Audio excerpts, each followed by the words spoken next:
If you work with children with autism, or if you have a child with autism who is using AAC, I created this episode special for you. I'm going to share with you in this episode my 5-step DTTC based process that I use that's highly effective in improving AAC outcomes. I'm going to share with you what I did today, literally in therapy, so you can go and try this on your back porch tomorrow and see if it works with your kiddos in your back porch. But what I want to do first is I want to challenge you by asking you a question based on your background knowledge of research and your clinical experience. And that question is this: what is more effective? Is it more effective to begin with a most level of prompting and move over time to a minimal level of prompting? So you're going maximum level of prompting, moderate level of prompting, minimal level of prompting, spontaneous,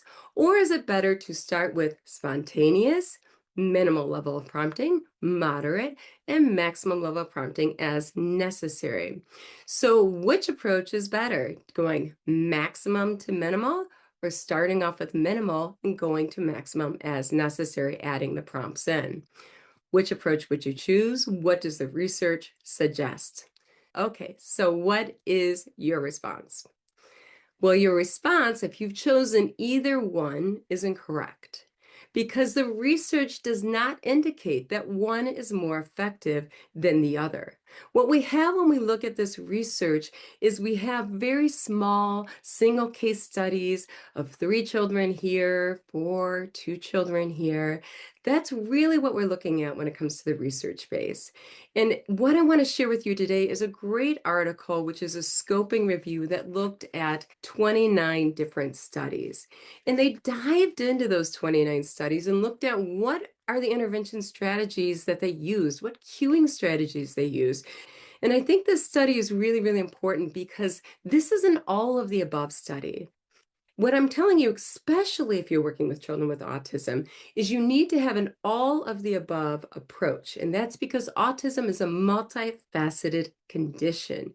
You are not improving one single developmental domain. You are targeting and improving upon multiple developmental domains. So you need to have a toolbox that is full of effective strategies so that you can individualize the intervention depending on the child in front of you.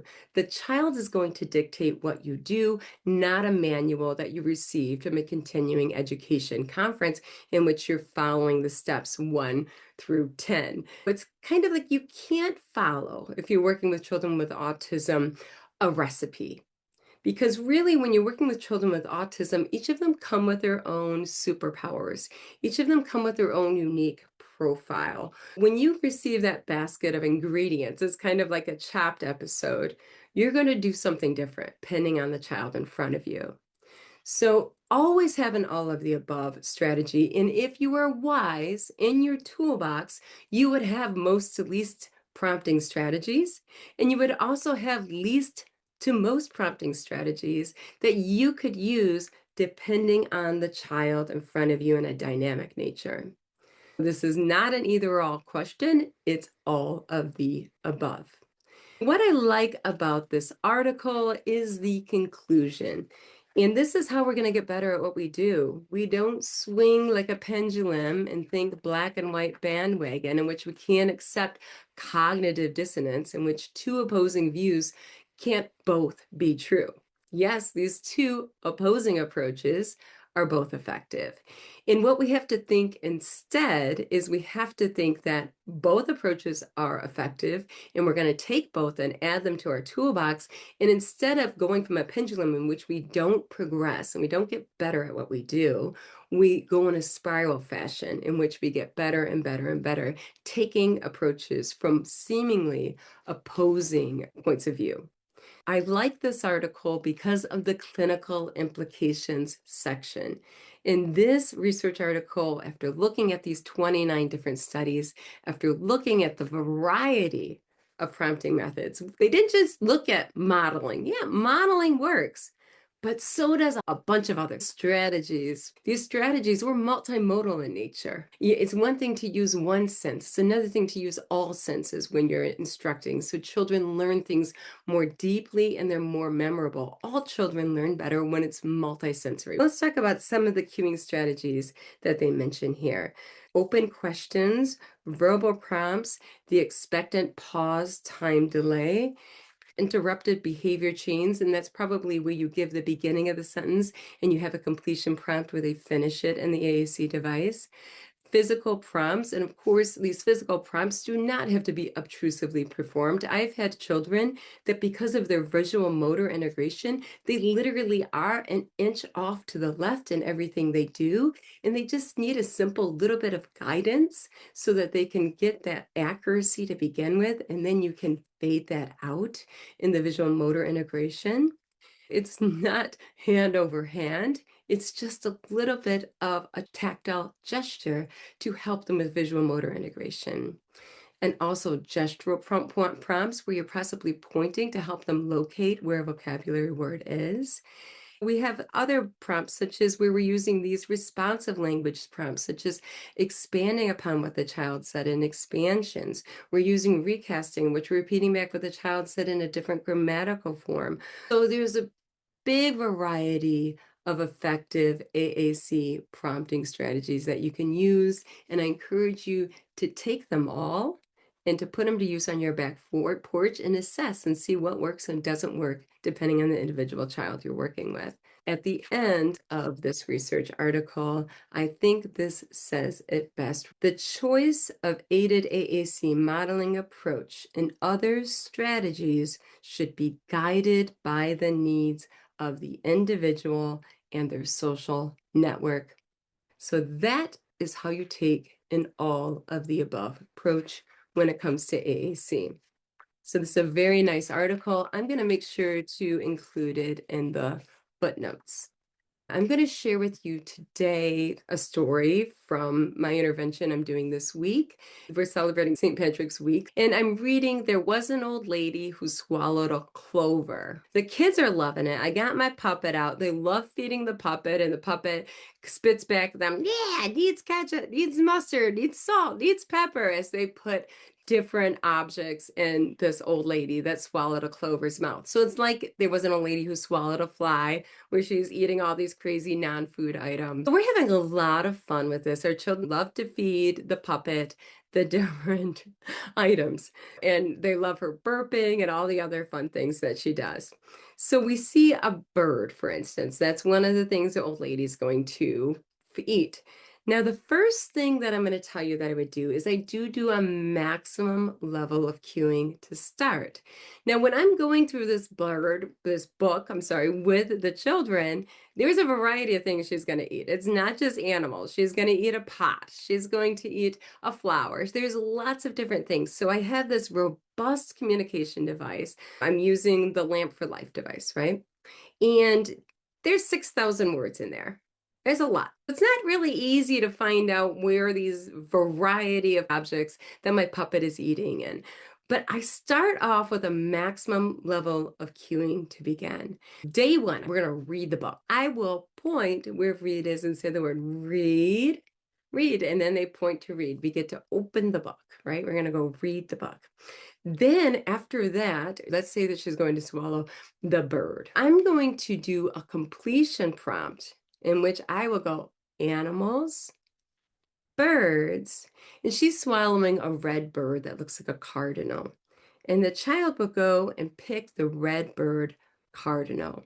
We start off with this maximum level of prompting. It's the first time the child's seeing the screen, and I'm going to go ahead and point with my finger to let them know where that book is out of 84 symbols. And I'm going to go ahead and point to my finger over there to let them know this is where the verb to read is. So they're going to like point that to open up. This is the first time they're seeing the device. It's a maximum level of cueing. The child is highly engaged. They love the activity. They love the book. It's multisensory. They love feeding the puppet the different things that she's going to eat and going through the book and the pages. Then the next level of cueing, I do the beginning. It's kind of like backward chaining, if you're going to look at it this way. I'm going to go and start with the category. It's an animal. Then I'm going to go into a feature. It's a type of bird. And then they're going to head and they're going to find that specific bird. They're going to go, it's a cardinal. She's eating a red bird. They're going to go find a red cardinal and press on the cardinal. Now, what I'm going to do next is I'm going to pull back on the cues. So I'm going to press next time animals to get it started. And the next one, for instance, might be a butterfly.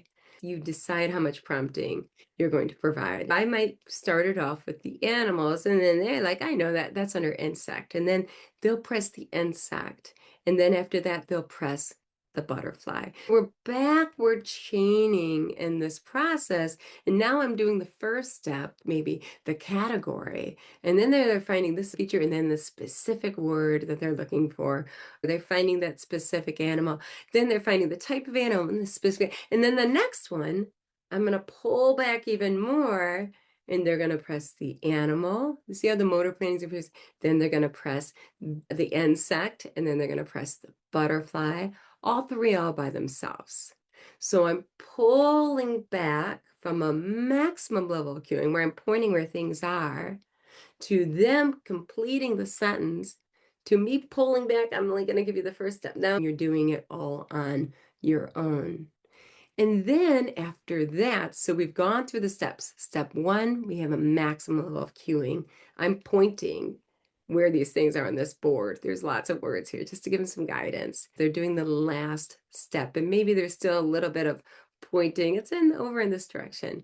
Then the third time, they're doing the last two steps. And then the fourth, they're going to do all three of the steps. They've seen it. They've seen me do, oh, this is animals.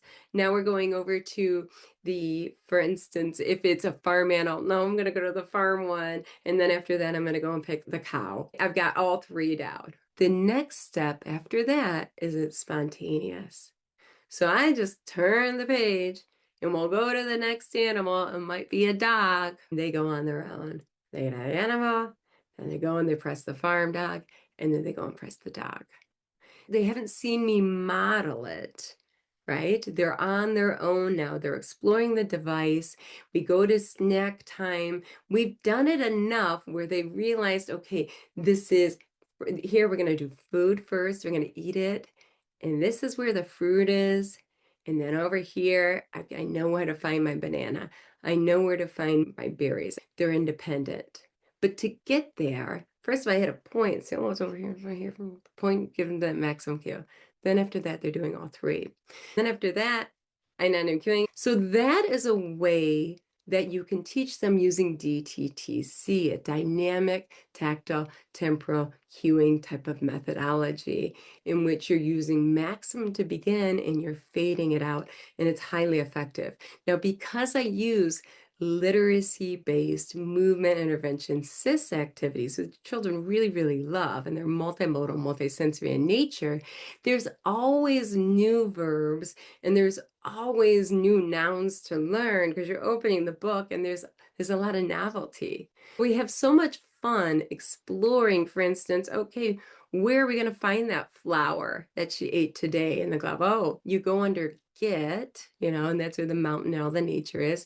Then after that, they're going to go to the flowers. So there's a multiple step process and they're learning these motor plannings. It's just like when you're reading a child a book, you're opening up this world that's beyond the toys they love, that they're always going to. It opens up a world of so many more, so rich in so many new words and in so many new verbs. And then they get to use new motor planning and new connections and new neuronal connections are happening in the brain and the body as they're learning where these new words are. That is what it looks like. And you can see why in these situations, the maximum prompting to the minimal level prompting is highly effective. And that's because These are new words. We got to find out where the pot is. So we're going to go to the cooking one. Like, oh, we don't cook. Well, let's go a little awkward. Here's a cooking one. Oh, and then we're going to go to, cook. And when we look to cook under utensils, we have a pot. Okay.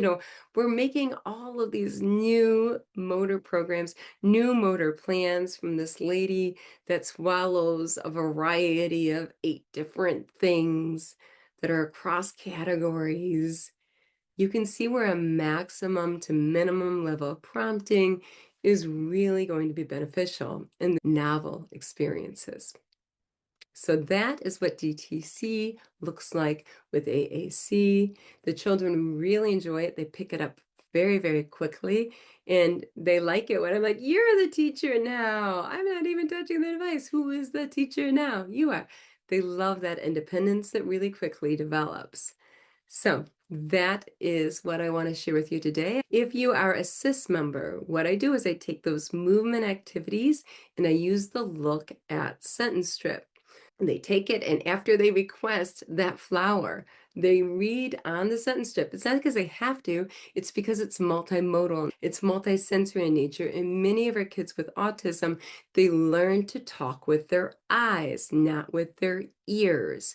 So they become readers before they become speakers. And this is how we go through the back door. After on the device they press the flower, then we take the look at sentence strip, put the sticker on with the flower, and they read, look at the flower. That's when the speech is developing as well. It's not that they have to do it, they love it. Do it. They love reading. Many of our kids, that's their love language, is to read. So then they go up and put the sticker on.